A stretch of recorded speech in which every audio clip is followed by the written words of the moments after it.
इतिहास की पुस्तक अध्याय 17। इतिहास की पुस्तक अध्याय 17।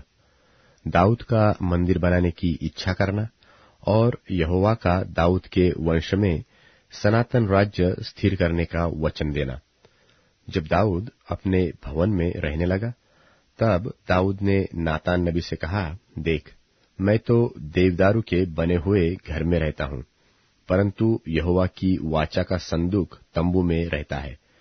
नातान ने दाऊद से कहा, जो कुछ तेरे मन में हो उसे कर, क्योंकि यहोवा परमेश्वर तेरे संग है।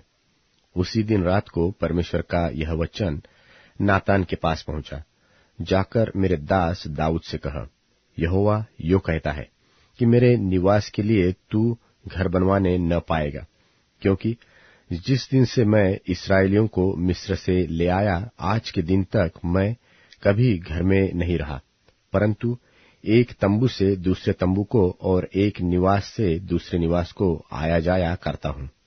जहाँ जहाँ मैंने सब इस्राएलियों के बीच आना जाना किया, क्या मैंने इस्राएल के न्यायियों में से, जिनको मैंने अपनी प्रजा की चरवाही करने को ठहराया था, किसी से ऐसी बात कभी कही कि तुम लोगों ने मेरे लिए देवदारू का घर क्यों नहीं बनवाया?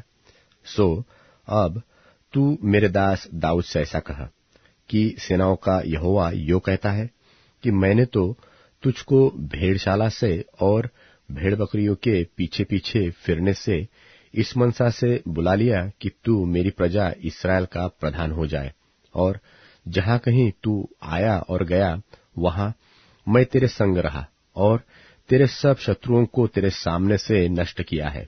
अब मैं तेरे नाम को पृथ्वी के बड़े बड़े लोगों के नामों के समान बड़ा कर दूंगा, और मैं अपनी प्रजा इस्राएल के लिए एक स्थान ठहराऊंगा और उसको स्थिर करूंगा कि वह अपने ही स्थान में बसी रहे और कभी चलायमान न हो, और कुटिल लोग उनको नाश न करने पाएंगे, जैसे कि पहले दिनों में करते थे, उस समय भी जब मैं अपनी प्रजा इस्राएल के ऊपर न्यायी ठहराता था। सो मैं तेरे सब शत्रुओं को दबा दूंगा। फिर मैं तुझे यह भी बताता हूं कि यहोवा तेरा घर बनाए रखेगा। जब तेरी आयु पूरी हो जाएगी और तुझे अपने पितरों के संग जाना पड़ेगा, तब मैं तेरे बाद तेरे वंश को, जो तेरे पुत्रों में से होगा, खड़ा करके उसके राज्य को स्थिर करूंगा।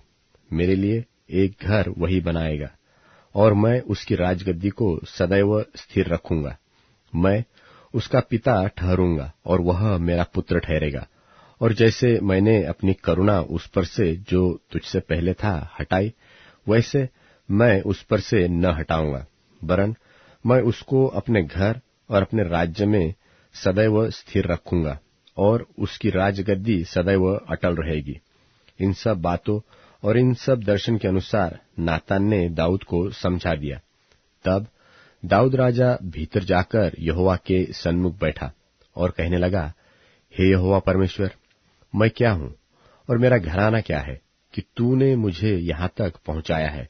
और हे परमेश्वर, यह तेरी दृष्टि में छोटी सी बात हुई, क्योंकि तूने अपने दास के घराने के विषय भविष्य के बहुत दिनों तक की चर्चा की है। और हे यहोवा परमेश्वर, तूने मुझे ऊंचे पद का मनुष्य सा जाना है। जो महिमा तेरे दास पर दिखाई गई है, उसके विषय दाऊद तुझसे और क्या कह सकता है? तू तो अपने दास को जानता है। हे यहोवा, तूने अपने दास के निमित्त और अपने मन के अनुसार यह बड़ा काम किया है कि तेरा दास उसको जान ले। हे यहोवा, जो कुछ हमने अपने कानों से सुना है, उसके अनुसार तेरे तुल्य कोई नहीं, और न तुझे छोड़ और कोई परमेश्वर है। फिर तेरी प्रजा इस्राएल के भी तुल्य कौन है? वह तो पृथ्वी भर में एक ही जाति है। उससे परमेश्वर ने जाकर अपनी निज प्रजा करके छुड़ाया, इसलिए कि तू बड़े और डरावने काम करके अपना नाम करे, और अपनी प्रजा के सामने से, जो तूने मिस्र से छुड़ा ली थी, जाति जाति के लोगों को निकाल दे, क्योंकि तूने अपनी प्रजा इस्राएल को अपनी सदा की प्रजा होने के लिए ठहराया। और हे यहोवा, तू आप उसका परमेश्वर ठहरा। इसलिए अब हे यहोवा, तूने जो वचन अपने दास के और उसके घराने के विषय दिया है, वह सदैव अटल रहे, और अपने वचन के अनुसार ही कर। और तेरा नाम सदैव अटल रहे, और यह कहकर तेरी बढ़ाई सदा की जाए कि सेनाओं का यहोवा इस्राएल का परमेश्वर है, वरन वह इस्राएल ही के लिए परमेश्वर है। और तेरा दास दाऊद का घराना तेरे सामने स्थिर रहे, क्योंकि हे मेरे परमेश्वर, तूने यह कहकर अपने दास पर प्रकट किया है कि मैं तेरा घर बनाए रखूंगा। इस कारण तेरे दास को तेरे सन्मुख प्रार्थना करने का हिया हुआ है। और अब हे यहोवा, तू ही परमेश्वर है, और तूने अपने दास को यह भलाई करने का वचन दिया है।